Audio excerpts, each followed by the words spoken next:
Alexander Fleming, un científico escocés del siglo XX, realizó un descubrimiento accidental en el año de 1928 que marcaría un hito en la historia de la medicina.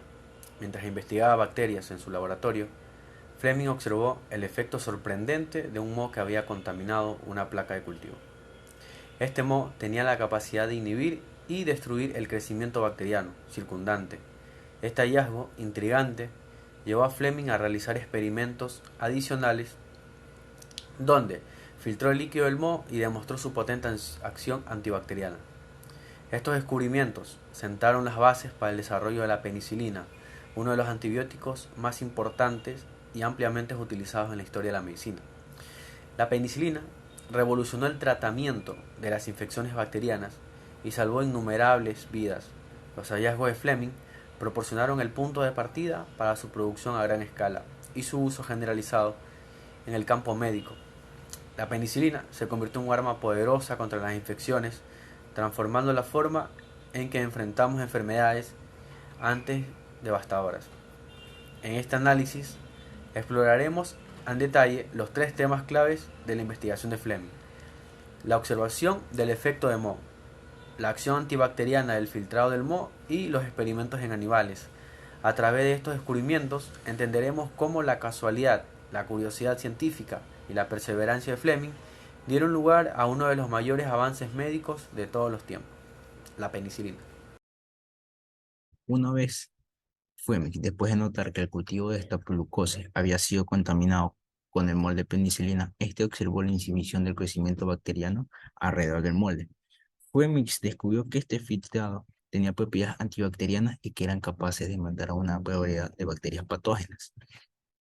Fleming decidió investigar la sustancia responsable de esta actividad antibacteriana. Para eso elaboró un experimento, el cual denominó aislamiento y filtrado, que consiste en cuatro pasos. Paso número uno, preparación del cultivo. Cultivo penicilina en un medio de cultivo adecuado, proporcionado con condiciones óptimas para su crecimiento y producción de sustancia. Paso número dos, filtrado del cultivo. Una vez que el cultivo de penicilina había alcanzado su etapa de crecimiento y se había producido la sustancia interés, Fleming filtró el cultivo y para eso utilizó un filtro de poro fino, el cual permitía pasar el líquido mientras retenía las células. Paso número 3, obtención del filtrado. Esto es el resultado de filtrar el cultivo, pero aquí en este filtrado se encontraba presente la penicilina, que era la sustancia responsable de dicha actividad antibacteriana. Paso número 4, prueba de actividad antibacteriana. Fleming realizó pruebas utilizando este filtrado para demostrar la capacidad que tenía para inhibir el crecimiento bacteriano y observó que éste era capaz de matar o detener el crecimiento de varias cepas bacterianas patógenas. En conclusión, este proceso del aislamiento filtrado permitió a Phoenix demostrar que la penicilina era la sustancia responsable de la actividad antibacteriana observada en el cultivo de penicilina. Y aquí un ejemplo, aquí está el cultivo en un agar. Aquí lo que encontramos, estos puntitos son las bacterias. Esto que está aquí es la espulosis y estas manchas es la penicilina, o sea, ya cuando ya está prácticamente contaminada. Acción antibacteriana del filtrado de moho. Se refiere a la capacidad de una sustancia o compuesto presente en un filtrado para impedir o eliminar el crecimiento de bacterias. El filtrado puede contener diversas sustancias, como extractos de plantas, productos naturales, compuestos químicos o productos biológicos, que pueden tener propiedades antibacterianas. Cuando se evalúa la acción antibacteriana del filtrado, se busca determinar si contiene componentes que pueden afectar negativamente el crecimiento y la viabilidad de las bacterias. Esto se puede hacer mediante pruebas de sensibilidad bacteriana, como las que muestra en esta imagen, como el ensayo también de difusión en agar o el ensayo de microdifusión. Se preguntarán qué es la prueba de sensibilidad.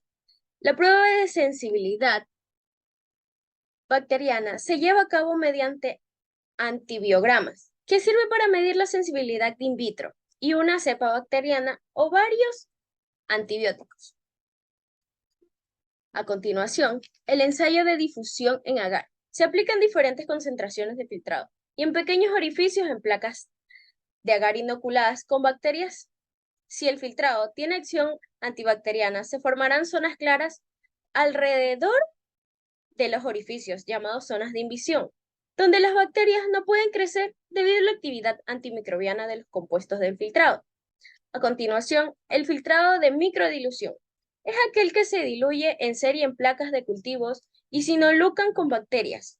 Luego se observa la concentración mínima in vitro, que es la concentración más baja del filtrado, que inhibe el crecimiento bacteriano. La acción antibacteriana del filtrado puede tener implicaciones diversas como los campos de medicina, la industria alimentaria y la agricultura, donde se busca desarrollar nuevos compuestos o productos naturales con propiedades antimicrobianas para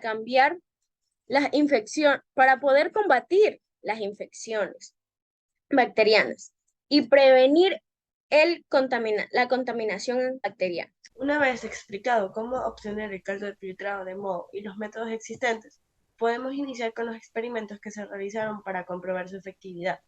El primer experimento fue observar el actuar de la penicilina frente al estafilococo, donde se colocó una muestra de estafilococos en 200 cc de caldo con esporas de moho a una temperatura ambiente. Esto se lo probó mediante intervalos, donde el primer tiempo fue al instante de filtración y después saltándonos de 2 a 4 días para la revisión respectiva, dando como resultado los datos que se nos muestran en la siguiente tabla. Aquí podemos observar que al momento de filtración la presencia de estafilococos es casi nula, de entre 1 en 20 y 1 en 600. Luego, con el pasar de los días, la presencia va aumentando hasta llegar a los 15 días y podemos observar que la presencia de estafilococos está dada en mayor cantidad. Esto nos demuestra que el poder antibacteriano de la penicilina disminuye cuando se lo mantiene a temperatura ambiente y durante casi 2 semanas. Luego podemos hablar del segundo experimento, que el principal objetivo fue comprobar la clasificación a la que pertenece la penicilina de acuerdo a su mecanismo de acción. Esto se realizó a base de varias diluciones en caldo de penicilina. A volúmenes de 1 cc se les añadieron volúmenes de 10 cc de una disolución de 1 en 1000 de cultivo en caldo de estafilococo. Dichos tubos se incubaron a 37 grados y luego a intervalos se los fueron retirando volúmenes de 10 cc, quedándonos sembrados los resultados que se nos muestran a continuación.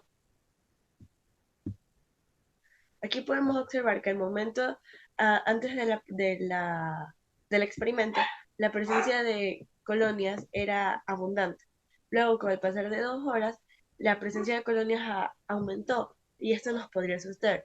Pero vemos que con el pasar de las horas, podemos ver que la penicilina va haciendo efecto hasta llegar a más de 4 o 5 horas, donde podemos ver que es 100% efectiva, comprobándonos que la penicilina es un antiséptico de acción lenta.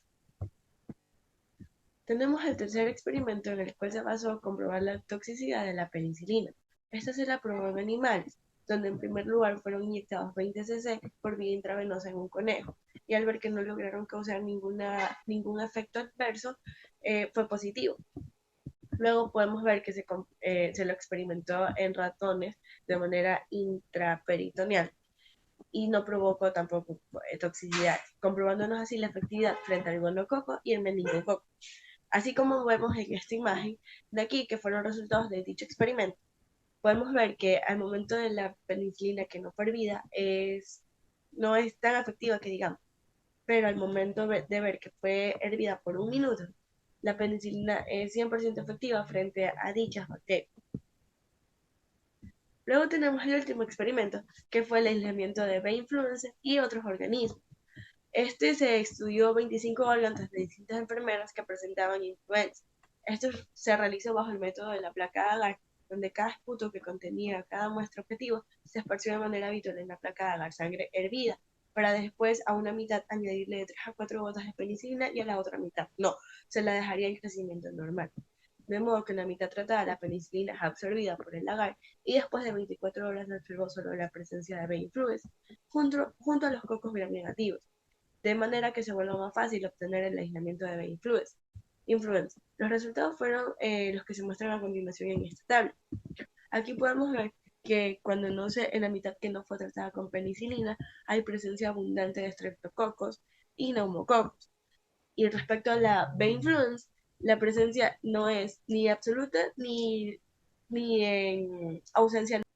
Luego tenemos en la mitad que así fue tratada con la penicilina, la presencia de estreptococos y neumococos es nula, por lo cual la penicilina sí es efectiva frente a ellos.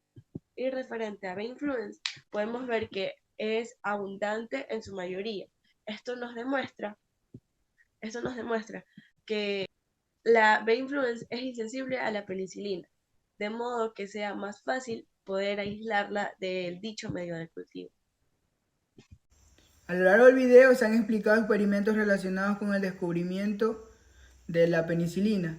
Todo esto ayudó a combatir infecciones bacterianas y ayudar a producir más antibióticos, con la ayuda de muchos experimentos presentados como el filtrado bacteriano, que es usado para aislar el cultivo.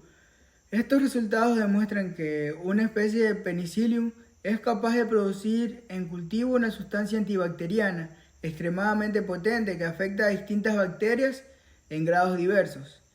En términos generales, se puede decir que las bacterias menos sensibles son los bacilos gram negativos, mientras que los cocos piógenos son los más susceptibles en su acción. En relación a las infecciones causadas por microorganismos sensibles, la penicilina muestra ciertas ventajas en comparación con los antisépticos químicos conocidos. Una pequeña cantidad de penicilina puede inhibir por completo los estafilococos y estreptococos y neumococos en una dilución de 1 en 800. Por lo tanto, es un agente inhibidor más potente que el ácido carbólico y puede aplicarse directamente en una superficie infectada sin dilución, ya que no irrita ni es tóxico. Incluso cuando se diluye 800 veces, como en una gasa, sigue siendo efectivamente algo que no se puede decir de los antisépticos químicos utilizados comúnmente. Además de su posible uso en el tratamiento de infecciones bacterianas, la penicilina resulta invaluable para los bacteriólogos, ya que su capacidad para inhibir microorganismos no deseados en cultivos bacterianos le permite el aislamiento fácil de bacterias que no son sensibles a la penicilina.